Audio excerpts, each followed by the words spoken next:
Hello and नमस्कार।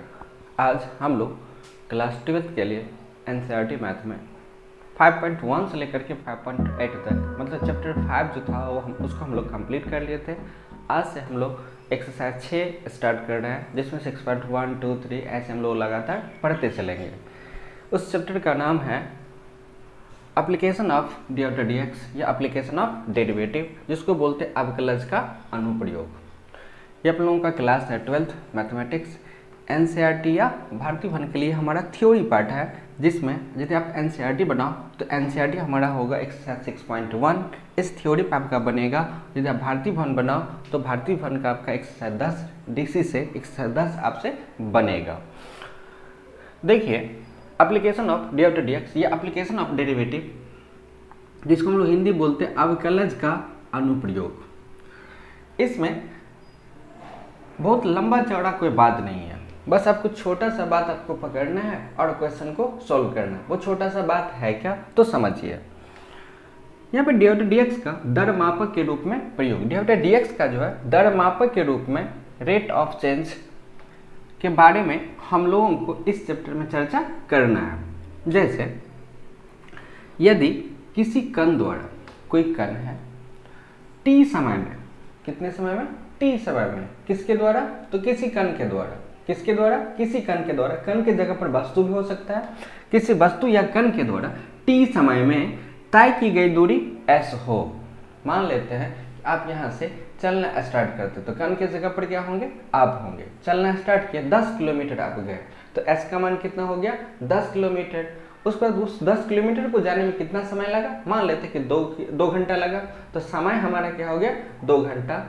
यही बात यहाँ पर है। यदि किसी कण द्वारा, तो कण आप हो गए, द्वारा टी समय में, तो कितना समय लगा था आपको, 2 घंटा।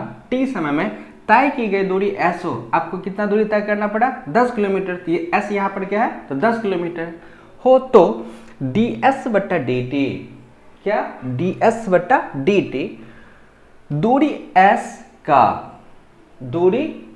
का t के सापेक्ष परिवर्तन की दर कहलाता है। ये जो ds बटा dt जो है, दूरी s का t के सापेक्ष हम लोग क्या कहते हैं, सापेक्ष परिवर्तन की दर कहलाता है। आपको ये परिभाषा समझ में आया। अब देखिए, इस संकेत में हम लोग क्या लिखते हैं, ds बटा dt से लिखा जाता है या लिखते हैं। अब देखिए, ds बटा dt का मतलब क्या है, तो ds बटा dt का मतलब हम लोग चर्चा कर चुके हैं, किसी समय t पर राशि s में परिवर्तन की दर। जैसे हम लोग पढ़े थे dy बटा dx, हम लोग 5.1 से लेकर के 5.8 तक खूब हल्ला की है डी बटा dx के बारे में। तो अब देखिए, यहाँ पे डी बटा dx में y में परिवर्तन की दर किसके सापेक्ष था, x के सापेक्ष था। यहाँ पर क्या है, ds बटा dt है, तो किस में परिवर्तन, s में परिवर्तन, किसके सापेक्ष, तो t के सापेक्ष। यही बात यहाँ पर भी है। वहाँ पे डी बटा dx था, यहाँ पर ds बटा dt है, किसके सापेक्ष, तो t के सापेक्ष, टाइम के सापेक्ष है। वहाँ पर क्या था, कभी x के सापेक्ष होता था, कभी थीटा के सापेक्ष होता था, कभी t के सापेक्ष होता था। इस प्रकार से हम लोग क्या करते थे, डी बटा dx को निकाला करते थे। 5.1 से लेकर के 5.8 तक इस चैप्टर में ds बटा dt के बारे में मुख्य रूप से हमको चर्चा करना है, या dx बटा dt रहेगा, dv बटा dt रहेगा, वो सब हम सारा चीज आगे चर्चा करते हैं। इसको आप पहले लिख लीजिए। तो अब देखिए, डी बटा dx, क्या डी बटा dx को हम लोग लिख सकते हैं डी बटा dt बटा dx बटा dt, हम लोग पढ़े हैं पिछले चैप्टर में। डी बटा dx को जब हम डी बटा dt बटा dx बटा dt लिख सकते हैं, dt से dt हमारा कट जाएगा, फिर डी बटा dx ही आ जाएगा। अब यहाँ पर डी बटा dt का मतलब क्या है, तो डी बटा dt का मतलब है कि y में परिवर्तन की दर। डी बटा dt का मतलब क्या है, y में परिवर्तन की दर, और dx बटा dt का मतलब है x में परिवर्तन की दर। तो डी बटा dt बटा dx बटा dt को हम लोग लिख सकते हैं कि y में परिवर्तन की दर बटा x में परिवर्तन की दर। इसी को यदि हमको भाषा में लिखना हो तो हम इसको लिखेंगे डी बटा dx को किसी फलन y का x के सापेक्ष अवकल गुणक, जिसको हम लोग डी बटा dx लिखा करते थे, किसी फलन y का x के सापेक्ष अवकल गुणांक, ठीक है। और यहाँ जो है इसको हम लोग क्या लिखते हैं, y में परिवर्तन की दर, और ये क्या है हमारा x में परिवर्तन की दर, बीच में क्या है, तो बट्टा है। बट्टा को हम लोग अनुपात भी कहते हैं। तो यही चीज यहाँ पर है, किसी फलन y का x के सापेक्ष अवकल गुणांक, y में परिवर्तन की दर, y में परिवर्तन की दर, और x में परिवर्तन की दर का अनुपात बराबर होता है, तो डी बटा डी एक्स और y में परिवर्तन की दर और x में परिवर्तन की दर का अनुपात जो है मतलब बट्टा जो है, ये दोनों आपस में क्या होता है, बराबर होता है। इसको हम लोग संकेत में लिखे हैं और इसी को हम लोग भाषा में लिखे हैं, कोई दिक्कत नहीं। अब जो इसमें यूज होने वाला है वेग के बारे में और त्वरण के बारे में आप लोग फिजिक्स में पढ़े हुए हैं, ठीक है।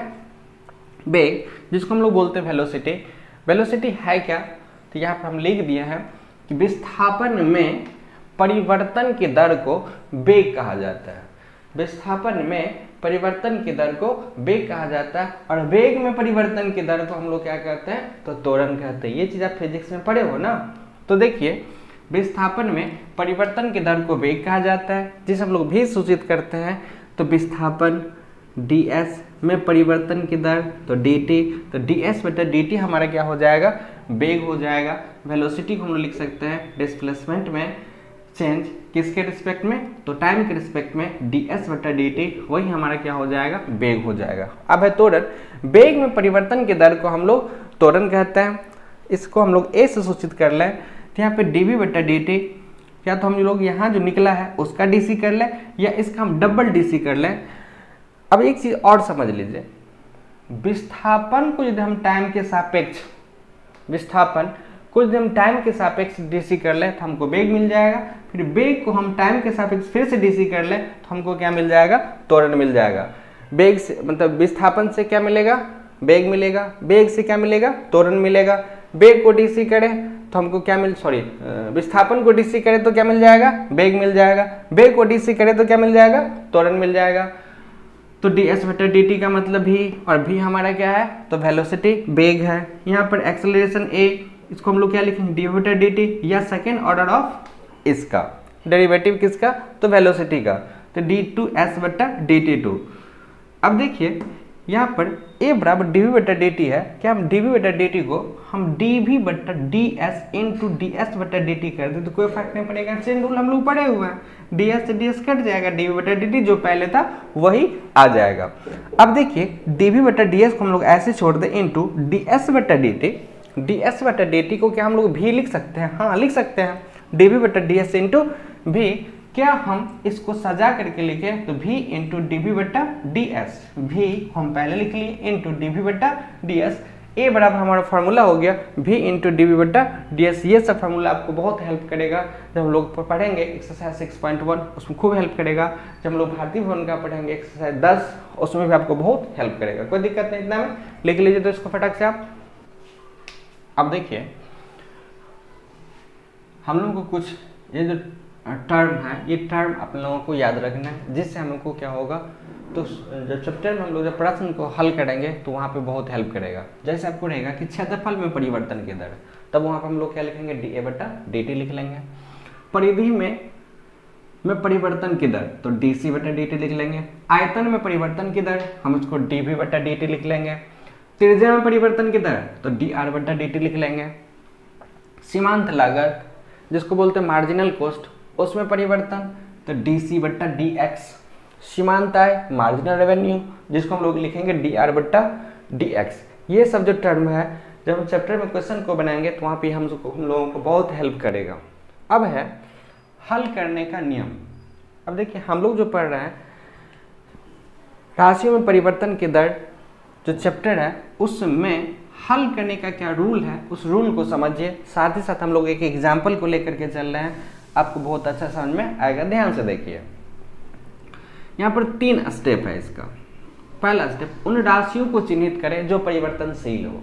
उन राशियों को चिन्हित करना है अपन लोगों को जो क्या है, परिवर्तनशील है। अब यहाँ पर इसके साथ साथ एग्जाम्पल को देखिए। एक वृत्त की त्रिज्या 7 सेंटीमीटर पर सेकेंड के एक समान दर से बढ़ रही है।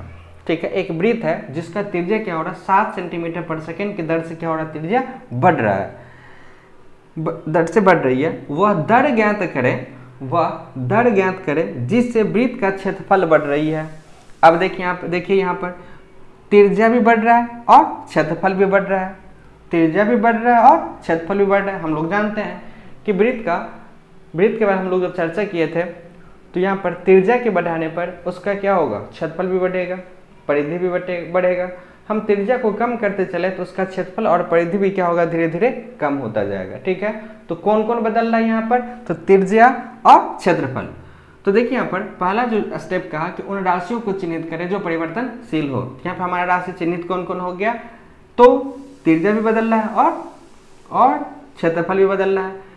ठीक है, यहाँ पर 7 सेंटीमीटर पर सेकेंड, सेकेंड किसका मात्रा, तो टाइम का। तो बताइए यहाँ पर जो हम लोगों को पता करना है dr/dt और dA/dt, ये हमारा परिवर्तनशील है। तो पहला बात जो बोल रहा था कि उन राशियों को चिन्हित करें जो परिवर्तनशील हो, यहाँ पर त्रिज्या और क्षेत्रफल ये दोनों परिवर्तनशील है, तो dr/dt और dA/dt ये दोनों क्या परिवर्तनशील है। पहला स्टेप समझ में आ गया। दूसरा स्टेप, उन राशियों के बीच उपयुक्त संबंध लिखे। अब देखिए क्वेश्चन को, एक वृत्त की त्रिज्या 7 सेंटीमीटर पर सेकेंड के एक समान दर से बढ़ रही है, तो त्रिज्या बढ़ रही है, तो dr/dt 7 सेंटीमीटर पर सेकेंड बढ़ रही है, वह दर ज्ञात करे जिससे वृत्त का क्षेत्रफल बढ़ रहा है, तो dA/dt निकालना है। अब देखिए dr/dt का मान दिया हुआ है और हमसे पूछा जा रहा है कि dA/dt का मान क्या होगा, निकालिए। उन राशियों के बीच उपयुक्त संबंध लिखे, तो संबंध हमारा ये हो गया, और एक संबंध ये भी होता है किस में, तो वृत्त में। क्योंकि हम लोग जानते हैं वृत्त का क्षेत्रफल का फॉर्मूला πr², कोई दिक्कत नहीं।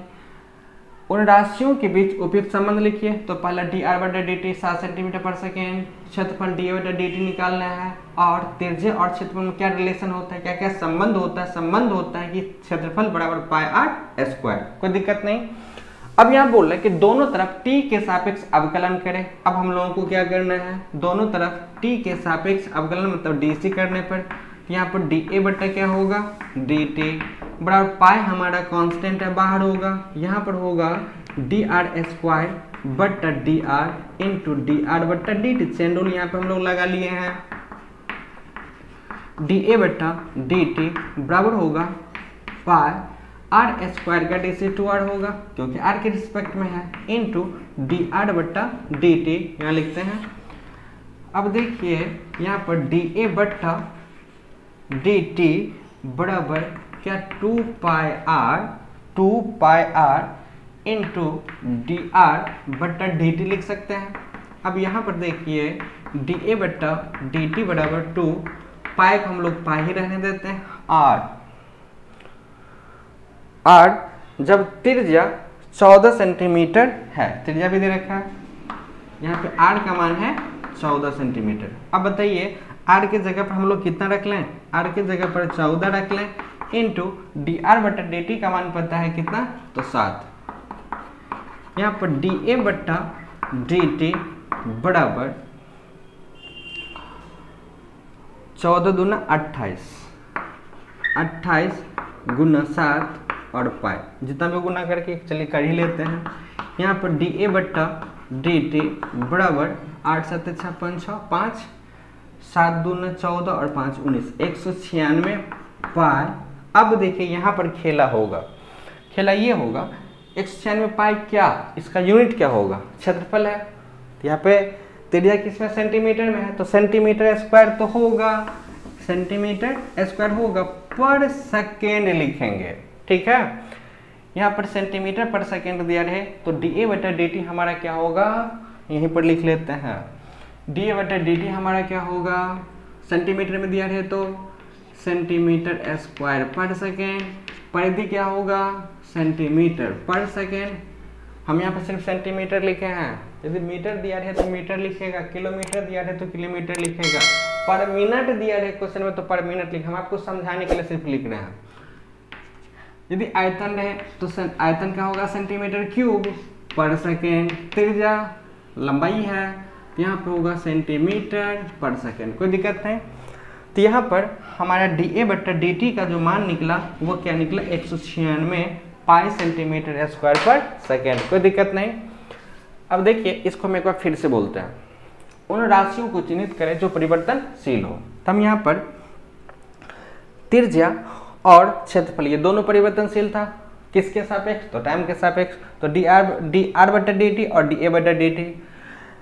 ये परिवर्तनशीलता हम उसको निकाल लिए। उन राशियों के बीच उपयुक्त संबंध लिखे, तो संबंध क्या है, a बराबर क्षेत्रफल बराबर पाई आर स्क्वायर, और जो जो मान दिया हुआ था हम उसको रख लिए। एक वृत्त की त्रिज्या 7 सेंटीमीटर पर सेकेंड, तो dr बटा dt का मान 7 सेंटीमीटर पर सेकेंड, dA बटा dt हमसे पूछा जा रहा है। यहाँ पर बोल रहा है जब त्रिज्या 14 सेंटीमीटर हो तो उस समय में क्षेत्रफल क्या होगा, तो उस समय में क्षेत्रफल होगा 196 पाई सेंटीमीटर स्क्वायर पर सेकेंड।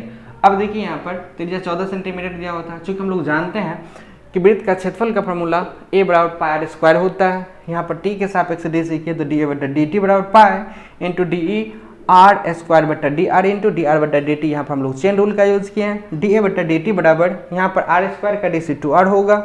यहाँ पे पाई को हम ऐसे रहने दिए, डी आर बटा डी टी, यहाँ पे कितना 2 पाई आर इंटू डी आर बटा डी टी।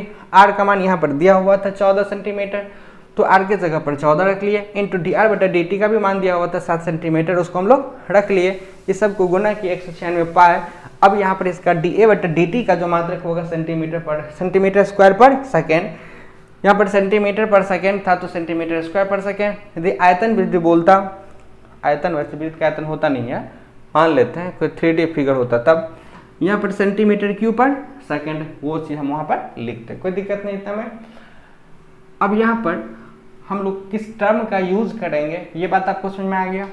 इसके हल करने का क्या नियम है ये भी आपको समझ में आ गया। इसका एग्जाम्पल क्या हो सकता है, इसको हम सोल्व कैसे करेंगे, ये सारा बात आपको समझ में आ गया। कोई दिक्कत नहीं ना है। जब दिक्कत नहीं है तो हम लोग अब स्टार्ट करेंगे एनसीईआरटी का एक्सरसाइज 6.1 अगले वीडियो में। तब तक के लिए जय हिंद।